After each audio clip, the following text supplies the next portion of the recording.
हाँ तो स्टूडेंट्स इस वीडियो में पढ़ेंगे हम कि कैसे किसी भी नंबर को इरेशनल प्रूव करेंगे। ये वीडियो आपके लिए बहुत ज्यादा इंपॉर्टेंट होने वाली है, क्योंकि अगर आपको ये इस वीडियो में जो कंसेप्ट है अगर वो समझ में आ गया तो आप किसी भी नंबर को सेकंडों में इरेशनल प्रूव करेंगे। जनरली जब हम किसी नंबर को इरेशनल प्रूव करते हैं तो हम जो मेथड यूज करते हैं वो करते हैं मेथड ऑफ कंट्राडिक्शन।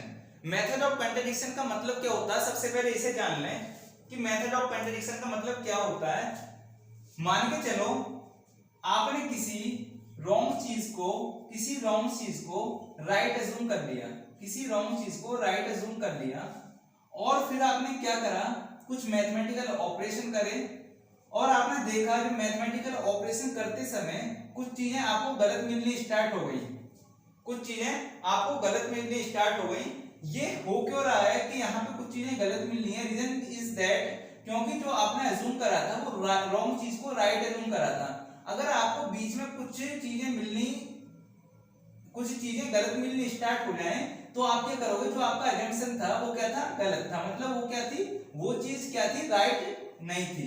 ठीक है, तो ये होता है मेथड ऑफ कंट्राडिक्शन और इसको समझेंगे जब हम रूट 2 को प्रूव करेंगे मेथड ऑफ कंट्राडिक्शन से। दूसरी चीज मैं आपको बता दूं कि इस किसी नंबर को जब हम रूट 2 को या रूट 3 को या किसी भी अनदर नंबर को इरेशनल प्रूव करेंगे तो वहां पे सबसे इंपॉर्टेंट जो रोल प्ले करेगी थॉर्म करेगी। उस थॉर्म जिसको हमने फंडामेंटल थॉर्म ऑफ अरिथमेटिक की प्रॉपर्टी के बेस पर प्रूव किया था, उस थॉर्म का स्टेटमेंट कुछ इस तरीका से था कि अगर कोई प्राइम नंबर p किसी नंबर के स्क्वायर को डिवाइड कर रहा है तो वो प्राइम p उस नंबर को भी डिवाइड करेगा। जो उस थॉर्म का स्टेटमेंट ये था, इस थॉर्म के स्टेटमेंट और इस कंट्राडिक्शन के बेस पर आप किसी भी नंबर को इरेशनल प्रूव करोगे सेकंडों में। तो हमको प्रूव करना prove that root 2 is an irrational number. तो हमें ये प्रूव करना है कि रूट 2 एक इरेशनल नंबर है। अगर आपको रूट 2 का कंसेप्ट समझ में आ गया तो आप देखते ही कुछ ही सेकंडों में हर एक नंबर को जो इरेशनल है उसे कुछ ही सेकंडों में प्रूव करेंगे।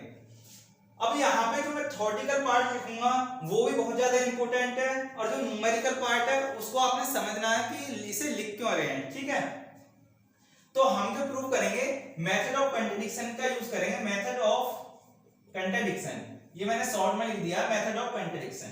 ठीक है, मेथड ऑफ कंट्राडिक्शन का मतलब क्या है कि रूट 2 मुझे प्रूफ क्या करना है कि रूट 2 एक इरेशनल नंबर है। तो मेथड ऑफ कंट्राडिक्शन का यूज कर रहा हूं तो मैं क्या करूंगा, अज्यूम कि रूट 2 एक रेशनल नंबर है। रूट 2 एक क्या है, रेशनल नंबर है। तो मैं जो लिखने वाला हूं यहां पे लिखूंगा let us assume to the contrary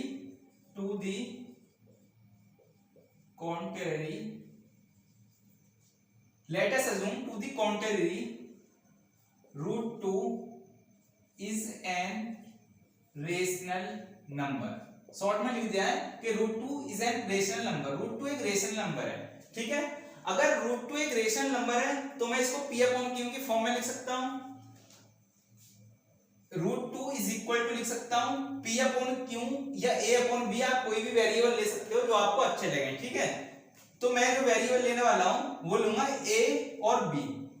root 2 एक मैंने क्या करा कि जो रूट 2 को क्या अज्यूम कर लिया कि रूट 2 एक रेशनल नंबर है। अगर रूट 2 एक रेशनल नंबर है तो इसको p अपॉन q की फॉर्म में लिख सकता हूं where p is equal to a and q is equal to b। अब जो यहाँ पे कंडीशन लिखने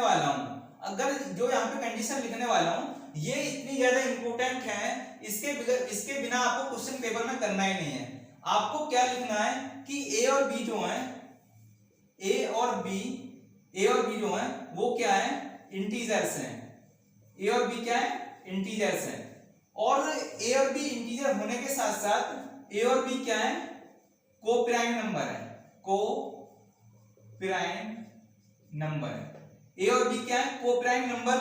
अगर a और b कोप्राइम नंबर है तो हम लिख सकते हैं कि HCF जो होगा जो a और b का जो HCF होगा वो किसके इक्वल होगा, 1 के इक्वल होगा।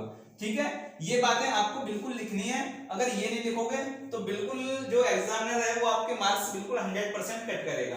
तो मैंने रूट 2 को रेशनल माना और उसे p अपॉन q की फॉर्म में लिख दिया, where a and b is integer and A and B are से कोप्राइम नंबर जिनका एचसीएफ क्या है 1 है।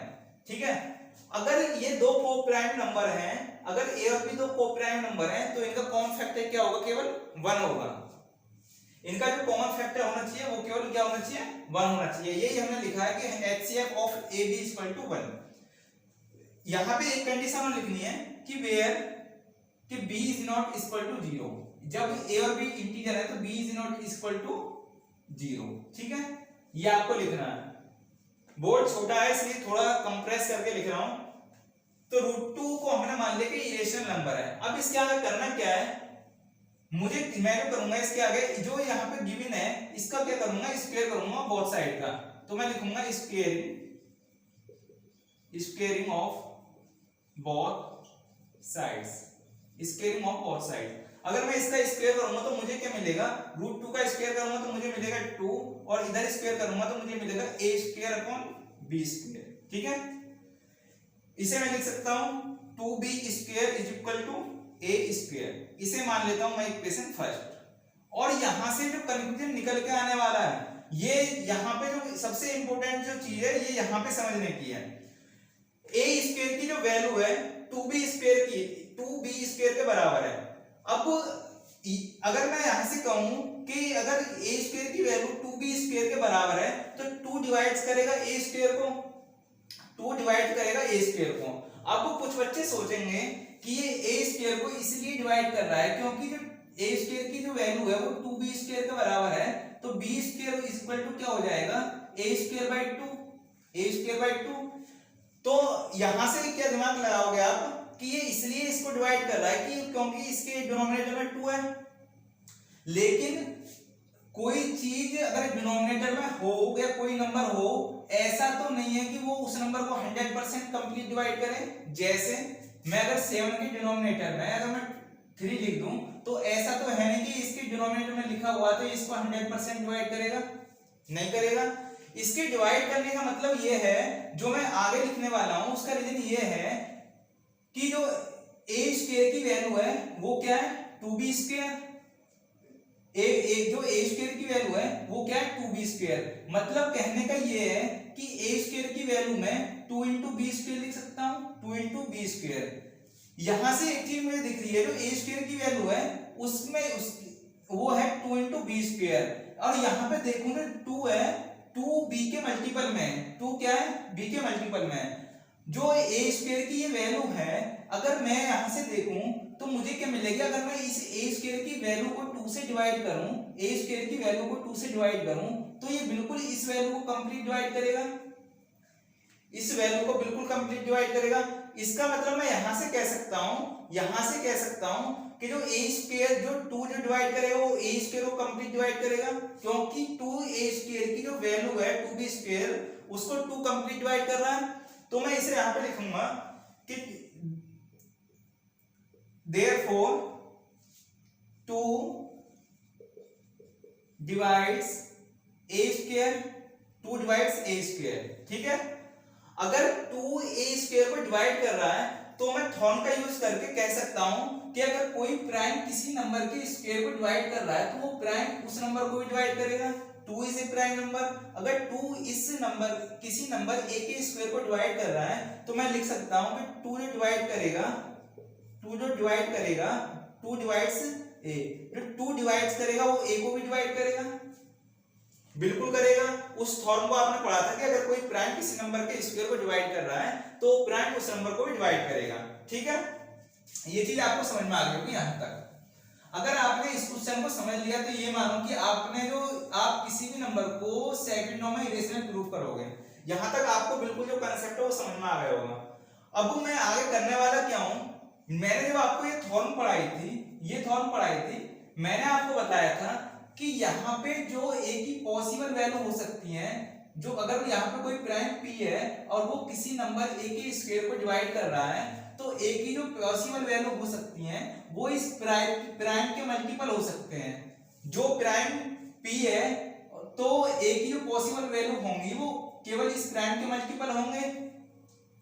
ये चीज मैं आपको थॉर्म में पढ़ा चुका हूं, अगर आपने वो वीडियो नहीं देखी है तो सबसे पहले उस वीडियो को जाकर देखें। ठीक है, तो मैं लिख सकता हूं कि जो ए की पॉसिबल वैल्यू हो सकती है वो हो सकती है 2 इंटू सी। सी कोई क्या माना, सी इज एन इंटीजर, सी कोई एक इंटीजर है, ठीक है। आपको लिखना है कि सी कोई any integer, C is an any integer. तो ए की जो पॉसिबल वैल्यू हो सकती है वो 2c होंगी, क्योंकि यहाँ पे प्राइम क्या है, वो 2 है। अब जो ए की वैल्यू 2c है, यहाँ पे ए की जो पॉसिबल वैल्यू 2c है, अगर मैं ए की वैल्यू इसमें रख दूं, इक्वेशन फर्स्ट में रख दूं, तो मैं लिखूंगा putting the value of A in equation first. तो मतलब ए की वैल्यू इस इक्वेशन फर्स्ट में मैं रख दूं तो मुझे क्या मिलेगा, एक अगर मैं a इक्वल टू 2c रखूं तो मुझे मिलेगा 2b square is equal to 2b square is equal to a की वैल्यू क्या है 2c का स्क्वायर। अगर मैं इसे सॉल्व करूं तो मुझे मिलेगा 2b square is equal to 4c square. 4c square 2 से ये कट जाएगा, क्या मिलेगा मुझे, b square is equal to 2c square. b square is equal to 2c square. अब यहां से फिर वो चीज सेम चीज, फिर वो जो मैंने आपको इसमें समझाई थी कि अगर ये b स्क्वायर की वैल्यू 2c स्क्वायर है, इसका मतलब क्या है कि b स्क्वायर की वैल्यू में वो 2 इंटू सी स्क्वायर आ रहा है। अगर b स्क्वायर की वैल्यू में 2 आ रहा है तो b स्क्वायर की वैल्यू 2 से कंप्लीट डिवाइड हो गई। मतलब कहने का ये कि 2 b स्क्वायर को कंप्लीट डिवाइड करेगा। तो मैं लिख सकता हूं, तो मैं यहां पे लिख सकता हूं कि 2 divides b square, 2 divides b square. तो यहां पे मैंने लिख दिया कि 2 जो डिवाइड करेगा वो b स्क्वायर को करेगा।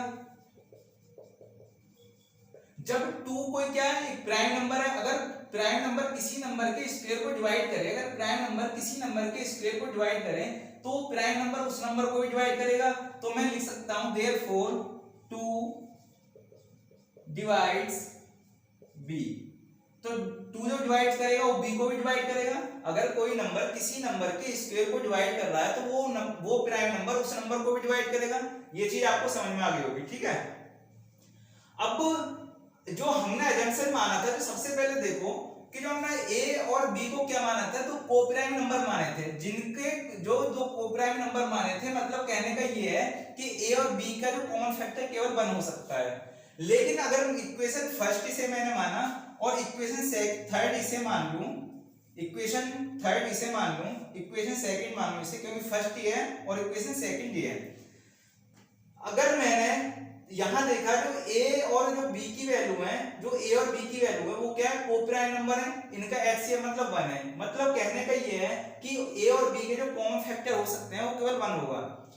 अब इक्वेशन फर्स्ट में देखूं तो यहां से मुझे मिला कि 2 जो 2a स्क्वायर को भी डिवाइड कर रहा है, और इक्वेशन सेकंड से देखूं, इक्वेशन सेकंड से जो मिला कि 2b को भी डिवाइड कर रहा है, कि 2b को भी डिवाइड कर रहा है। इसका मतलब हुआ क्या कि यार a और b जो है, जो a और b हैं, इनके 2 अदर कॉमन फैक्टर और हैं, दो मतलब एक कॉमन फैक्टर और है, वो क्या है 2, क्योंकि 2a को भी डिवाइड कर रहा है और 2b को भी डिवाइड कर रहा है। तो अब मैं लिख सकता हूं कि a and b has at least one factor that is 2। मतलब ये कि जो हमने यहाँ पे माना था कि a और b के जो केवल जो कॉमन फैक्टर है वो क्या 1 है, ठीक है। लेकिन जब हमने मैथमेटिकल डेरिवेशन करी तो हमें एक चीज मिली कि इनके कॉमन फैक्टर 1 के अलावा क्या और है, 2 और है, ठीक है। तो ये जो हमने यहाँ पे ये चीज जो देखी, हमने इसलिए देखी क्योंकि जो हमारा अजम्पशन था, जो हमने अज्यूम करा था इरेशनल नंबर को रेशनल, वो इसलिए इस मैथमेटिकल जो हमने वो करा वो इसलिए गलत आ रहा है, ठीक है। तो वो इसलिए गलत आ रहा है क्योंकि जो हमारा अजम्पशन था वो गलत था। तो हम कह सकते हैं दिस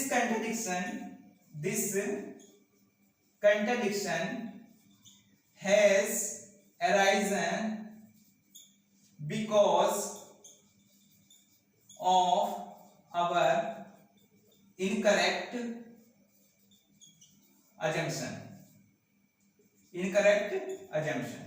जो ये चीज जो हमें देखने को मिली है कि ए और बी के कॉमन फैक्टर एक के अलावा एक और फैक्टर मिला मुझे, वो क्या मिला 2।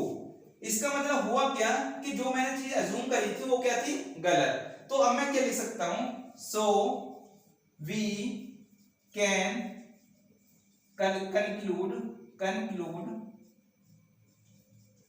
so we can conclude